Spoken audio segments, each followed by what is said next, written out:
Lalu, apa sajakah tanda-tanda permulaan persalinan? Yang pertama ada lightening atau settling, yaitu kepala turun memasuki pintu atas panggul, terutama pada kehamilan pertama. Pada kehamilan kedua dan selanjutnya, hal tersebut tidak begitu jelas. Selanjutnya adalah perut kelihatan lebih melebar. Kemudian sering buang air kecil atau malah sulit berkemih karena kandung kemih tertekan oleh bagian bawah janin. Dan adanya perasaan nyeri di perut dan pinggang oleh adanya kontraksi-kontraksi lemah uterus, kadang-kadang disebut fase labor pains. Lalu serviks menjadi lembek, mulai mendatar, dan ada pengeluaran, seperti lendir bercampur darah. Kemudian, mami akan memasuki tanda-tanda persalinan yang lebih spesifik. Yang pertama, adanya rasa nyeri oleh karena kontraksi yang lebih kuat, sering, dan teratur. Kemudian, keluar lendir bercampur darah yang lebih banyak karena adanya robekan-robekan kecil pada serviks. Kadang-kadang, ketuban bisa pecah dengan sendirinya. Ketika sudah ada tanda-tanda seperti itu, mami bisa langsung mendatangi tenaga kesehatan. Lalu, tenaga kesehatan akan melakukan pemeriksaan dalam. Akan terjadi pelebaran serviks dan mulai ada pembukaan. Tahap persalinan. Tahap persalinan dibagi menjadi beberapa tahap. Tahap awal persalinan adalah permulaan kontraksi persalinan sejati yang ditandai oleh perubahan serviks yang progresif dan diakhiri dengan pembukaan lengkap. Pada kehamilan pertama akan berlangsung lebih lama dibandingkan dengan kehamilan kedua dan selanjutnya. Kemudian ada fase laten. Fase laten adalah periode waktu dari awal persalinan hingga ke titik ketika pembukaan mulai berjalan, yang umumnya dimulai sejak kontraksi muncul sampai pembukaan mencapai 3-4 cm. Kemudian ada fase aktif. Fase aktif dimulai dari pembukaan 3-4 cm hingga pembukaan lengkap.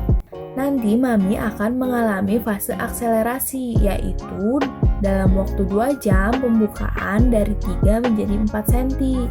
Kemudian dilatasi, yaitu pembukaan dalam waktu 2 jam lebih cepat, bisa jadi dari 4 jadi 9. Kemudian terakhir ada fase deselerasi, yaitu pembukaan menjadi lama kembali.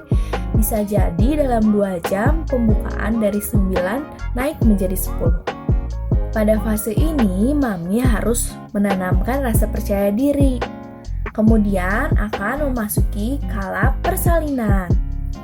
Kala ini merupakan kala yang sangat penting. Beberapa tanda dan gejala persalinan adalah mami akan merasakan perasaan ingin meneran bersamaan dengan terjadinya kontraksi.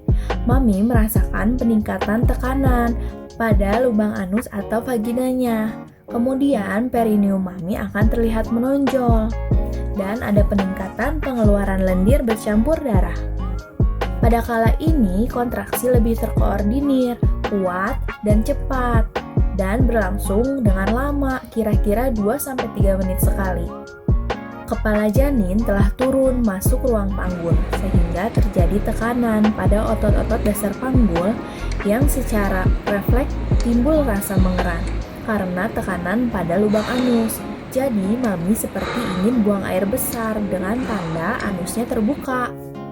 Kemudian, bagaimana sih cara atau posisi pada saat mami melahirkan? 1. Posisi berbaring sambil merangkul kedua paha dengan kedua lengan sampai batas siku. Kepala diangkat sedikit hingga dagu mengenai dada. Yang kedua, dengan sikap seperti di atas, tetapi badan mami bisa dimiringkan ke arah punggung janin dan hanya satu kaki yang dirangkul, yaitu yang sebelah atas. Apabila kepala janin telah sampai di dasar panggul, maka tenaga kesehatan akan memulai untuk menolong persalinan mami. Bayi baru lahir yang sehat dan normal akan segera menangis, menggerakkan kaki dan tangannya. Bayi akan diletakkan dengan kepala yang lebih rendah dan kita akan mulai memasuki fase selanjutnya. Fase selanjutnya adalah pengeluaran plasenta. Setelah bayi lahir, kontraksi rahim istirahat dulu sebentar. Kemudian perut kita akan teraba keras dengan perut yang masih terisi. kurang lebih setinggi pusar mami. Kemudian plasenta akan lahir secara spontan kira-kira sampai 30 menit setelah bayi lahir. Kemudian mami akan memasuki kala selanjutnya. Pada kala ini biasanya penolong akan mengecek apakah ada robekan pada jalan lahir mami. Apabila ada robekan, mami harus bersiap untuk dijahit. Apabila tidak ada robekan, penolong akan membersihkan badan mami dari darah-darah ketika mami melahirkan. Setelah itu, mami bisa beristirahat. Bayinya sudah lahir dan sehat. Terima kasih.